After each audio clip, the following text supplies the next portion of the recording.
আমি এখন সপ্তম শ্রেণীর ভূগোল বিষয় তোমাদের পড়াবো।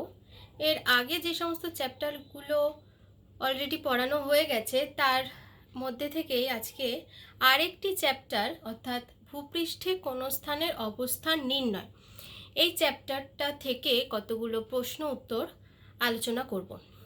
এখানে দেখো, প্রথমেই আমি যে চারটা রেখেছি এখানে বেশ কয়েকটা প্রশ্ন আমি লিখেছি।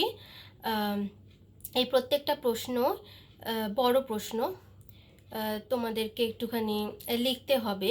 তো প্রথমে যে প্রশ্নটা রেখেছি, অক্ষরেখা কাকে বলে, অক্ষরেখার বৈশিষ্ট্যগুলি কি কি। দ্বিতীয় প্রশ্ন রেখেছি, দ্রাঘিমা রেখা কাকে বলে, দ্রাঘিমা রেখার বৈশিষ্ট্যগুলি কি কি। অক্ষরেখা ও দ্রাঘিমা রেখার মধ্যে পার্থক্যগুলি কি কি। অক্ষাংশ বলতে কি বোঝো, দ্রাঘিমাংশ বলতে কি বোঝো। এবার আসছি প্রথম প্রশ্নটায়, অক্ষরেখা কাকে বলে আর অক্ষরেখার বৈশিষ্ট্যগুলি কি কি। অক্ষরেখা কাকে বলে আমরা কি জানি, আমি যখন পড়িয়েছিলাম তখনও বলেছিলাম যে নিরক্ষরেখা, এই নিরক্ষরেখার সমান্তরালে পূর্ব থেকে পশ্চিমে বিস্তৃত যে সমস্ত কাল্পনিক রেখাগুলো আছে সেই কাল্পনিক রেখাগুলোকেই অক্ষরেখা বলা হয়ে থাকে। তাহলে আমি কি বললাম, যে নিরক্ষরেখারই সমান্তরালে পূর্ব থেকে পশ্চিমে বিস্তৃত কল্পিত যে সমস্ত রেখাগুলো আছে সেই রেখাগুলোই হচ্ছে অক্ষরেখা। এই অক্ষরেখার বৈশিষ্ট্যগুলি কি কি, যদি তোমাদের এই প্রশ্নটা আসে তাহলে তোমাদেরকে পরপর পয়েন্ট করে বৈশিষ্ট্য লিখতে হবে। অক্ষরেখা পরস্পর সমান্তরাল, অক্ষরেখাগুলো পূর্ণবৃত্ত, অক্ষরেখার ডিগ্রিতে পরিমাপ করা হয়, অক্ষরেখার পরিধি ক্রমশ মেরুর দিকে কমে যায় আর অক্ষরেখার মান মেরুর দিকে বেড়ে যায়। অক্ষরেখার মধ্যে নিরক্ষরেখা সবচেয়ে গুরুত্বপূর্ণ রেখা।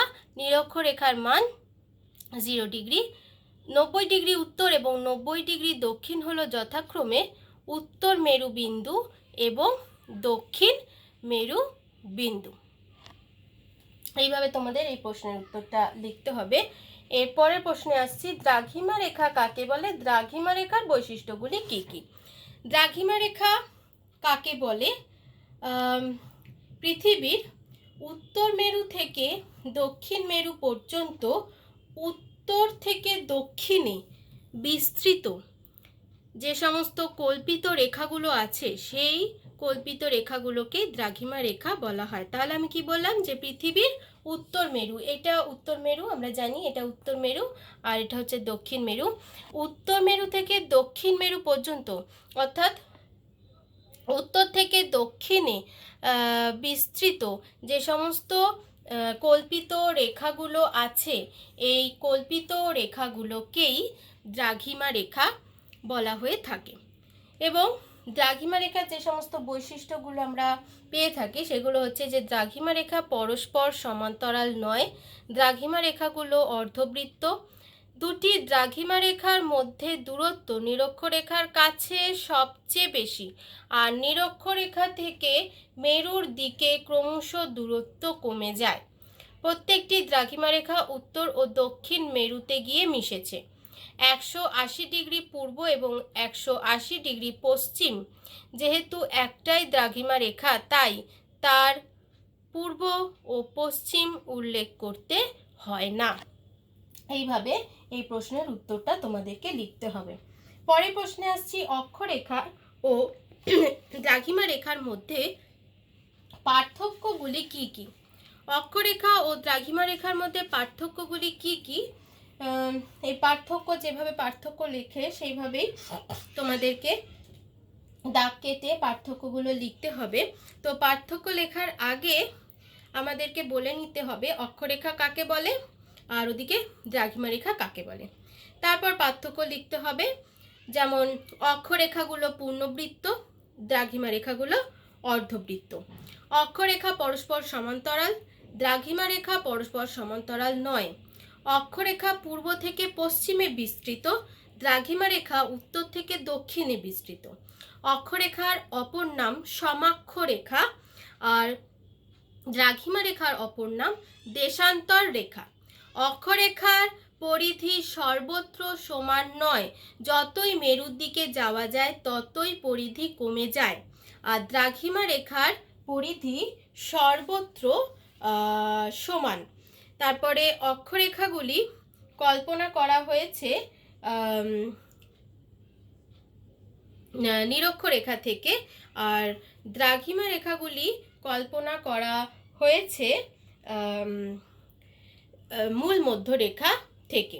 এইভাবে তোমাদেরকে এই পার্থক্যটা লিখতে হবে। পরের প্রশ্নে আসছি, অক্ষাংশ বলতে কি বোঝো? অক্ষাংশ বলতে কি বোঝো আমি যখন তোমাদের পড়িয়েছিলাম তখনও একটা ছবির মাধ্যমে, চিত্রের মাধ্যমেই আমি তোমাদেরকে বুঝিয়েছিলাম অক্ষাংশ বলতে কি বোঝো। তো অক্ষাংশ বলতে কি বোঝো যদি আসে তাহলে সেক্ষেত্রে আবারও আমি বলবো যে চিত্র সহযোগে তোমাদেরকে অক্ষাংশের ব্যাখ্যা দিতে হবে। অক্ষাংশ বলতে কি বোঝো তার উত্তরটা তোমাদেরকে লিখতে হবে। তো অক্ষাংশ বলতে কি বুঝি আমরা সেটা বলতে গেলে প্রথমে বলতে হবে যে পৃথিবী পৃষ্ঠের যে কোনো জায়গা পৃথিবীর কেন্দ্রে নিরক্ষরেখা থেকে কেন্দ্র পর্যন্ত টানা সরল রেখার সঙ্গে যে কোণ তৈরি করে তাই হলো ওই স্থানের অক্ষাংশ।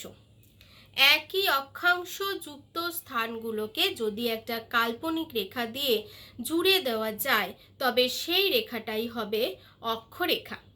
যেমন একটা বলকে যদি পৃথিবী ধরা হয়, ধরো এই একটা বল, এই বলটাকে আমরা যদি পৃথিবী ধরে নিই তাহলে সি হচ্ছে এই বলটার কেন্দ্রবিন্দু এবং সি থেকে নিরক্ষরেখা পর্যন্ত, এটা হচ্ছে নিরক্ষরেখা, এই যে এই রেখাটা হচ্ছে নিরক্ষরেখা।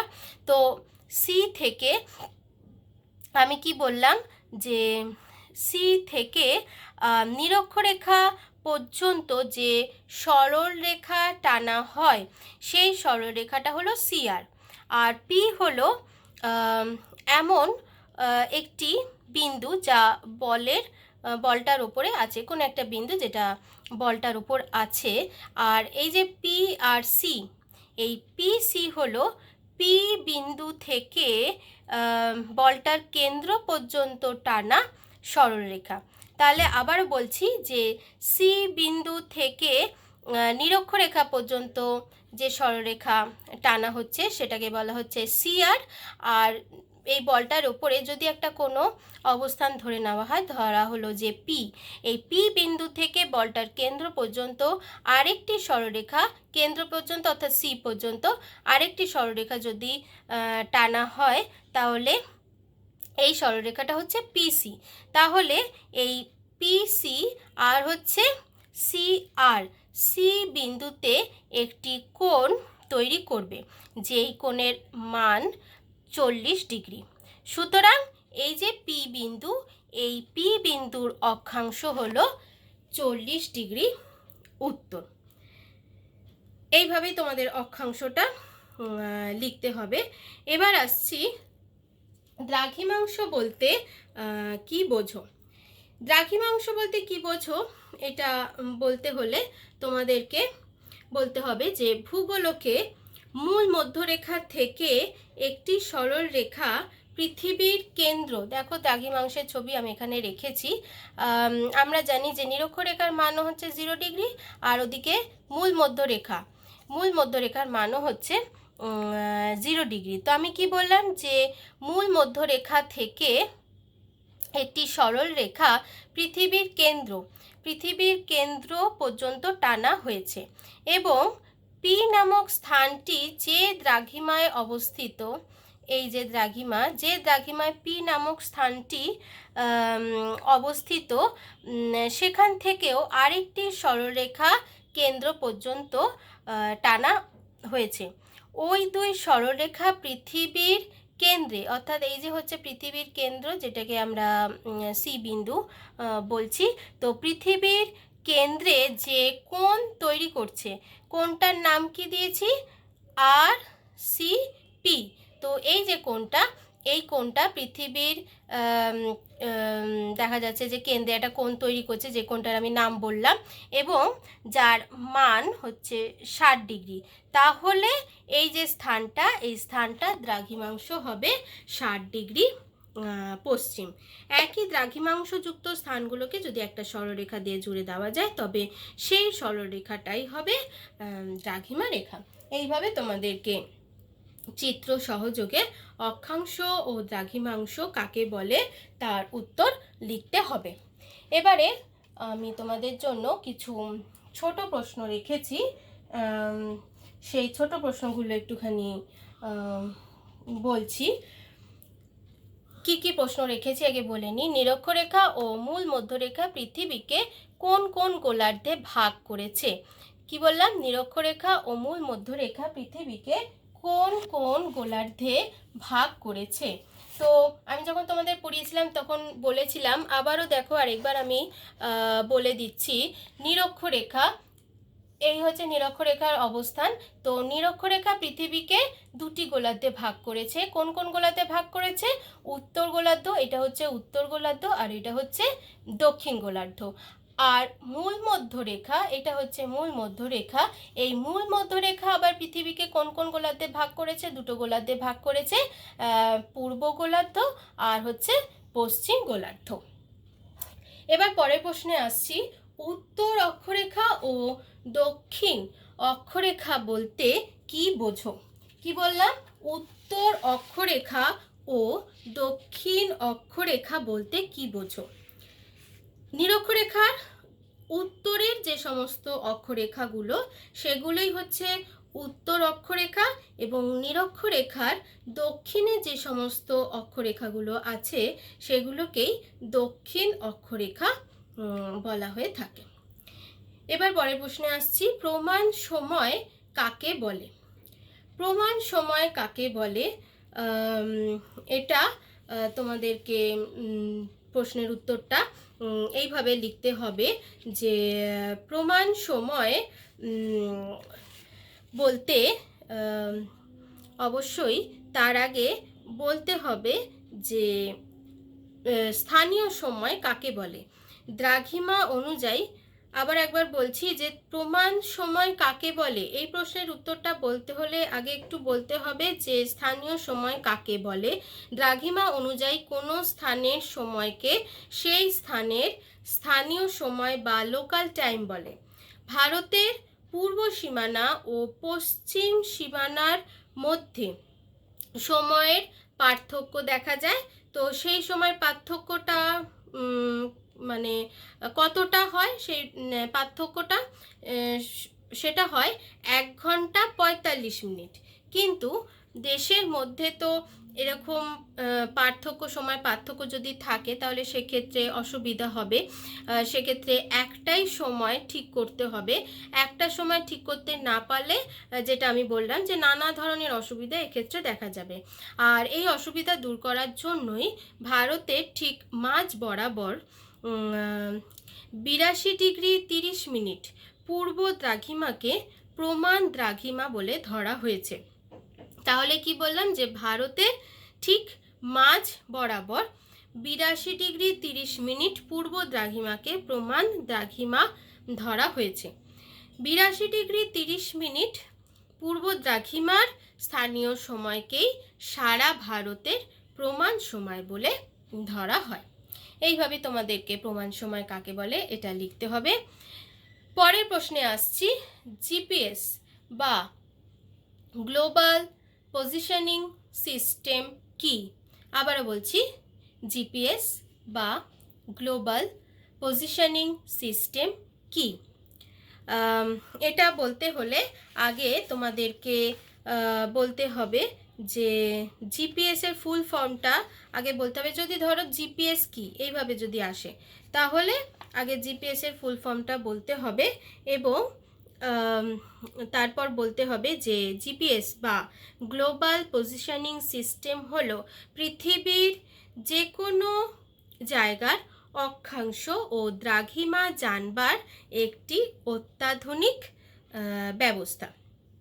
পৃথিবীর কৃত্রিম উপগ্রহ থেকে এই ব্যবস্থা কার্যকরী হয়। বর্তমানে জাহাজে, তারপর হচ্ছে বিমানে, আধুনিক গাড়ি, মোবাইল ফোনে জিপিএস দেখা যায়। জিপিএস বা গ্লোবাল পজিশনিং সিস্টেম, এই জিপিএসটা দেখা যায়। এইভাবেই তোমাদের প্রশ্নের উত্তরটা শেষ করতে হবে। তাহলে আবারও বলছি, জিপিএস কি? যে পৃথিবীর যে কোনো জায়গার অক্ষাংশ ও দ্রাঘিমা জানবার একটি অত্যাধুনিক ব্যবস্থা। এই ব্যবস্থাই হলো জিপিএস বা গ্লোবাল পজিশনিং সিস্টেম। এবার আমি কিছু তোমাদের জন্য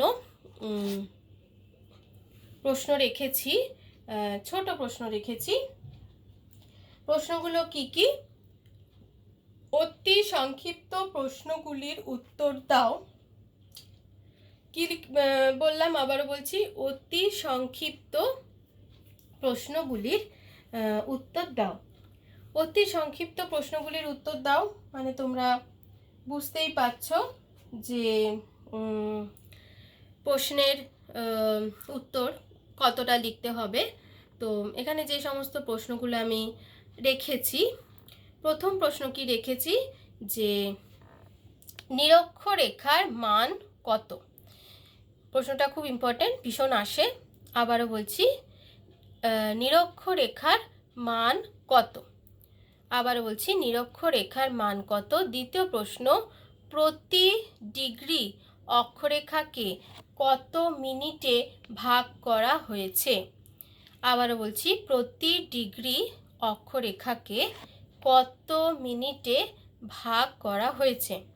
আবারও বলছি প্রশ্নটা, প্রতি ডিগ্রি অক্ষরেখাকে কত মিনিটে ভাগ করা হয়েছে? পরের প্রশ্ন, 3 নম্বর প্রশ্ন, সুমেরু বিন্দু ও কুমেরু বিন্দুর মান কত? সুমেরু বিন্দু ও কুমেরু বিন্দুর মান কত? আমি যখন তোমাদের পড়িয়েছিলাম তখন আমি তোমাদেরকে একটা ভূগোলক দেখিয়েছিলাম। সেখানে আমি তোমাদেরকে কয়েকটি প্রধান প্রধান অক্ষরেখা এবং তার সাথে সাথে সুমেরু বিন্দু ও কুমেরু বিন্দু আমি তোমাদেরকে দেখিয়েছিলাম। তো তোমরা এর উত্তরটা লিখবে অবশ্যই, যে সুমেরু বিন্দু ও কুমেরু বিন্দুর মান কত।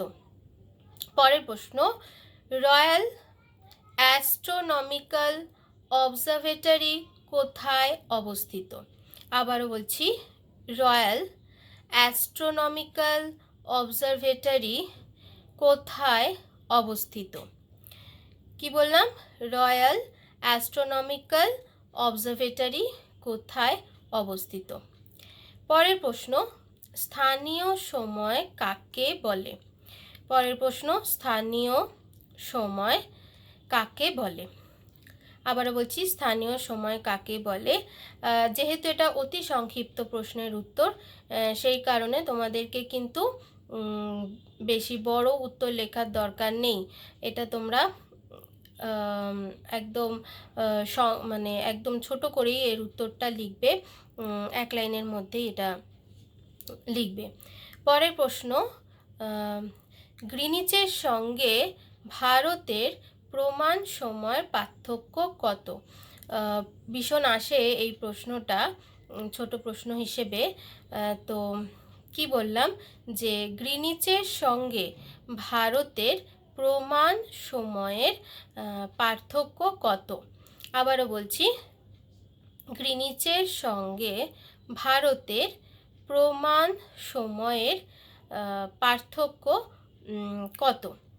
গ্রিনিচের সঙ্গে ভারতের প্রমাণ সময়ের পার্থক্য কত? তাহলে এই যে এই প্রশ্নের উত্তরগুলো তোমরা এই প্রশ্নের উত্তরগুলো বাড়িতে লিখবে। তো যেটা আমি লাস্ট প্রশ্ন তোমাদের বললাম, যে গ্রিনিচের সঙ্গে ভারতের প্রমাণ সময়ের পার্থক্য কত, এটা অতি সংক্ষিপ্ত প্রশ্নের মধ্যেই তোমাদের আমি দিয়েছি। তো এখানে শুধু এক কথাতেই তোমরা উত্তরটা লিখবে।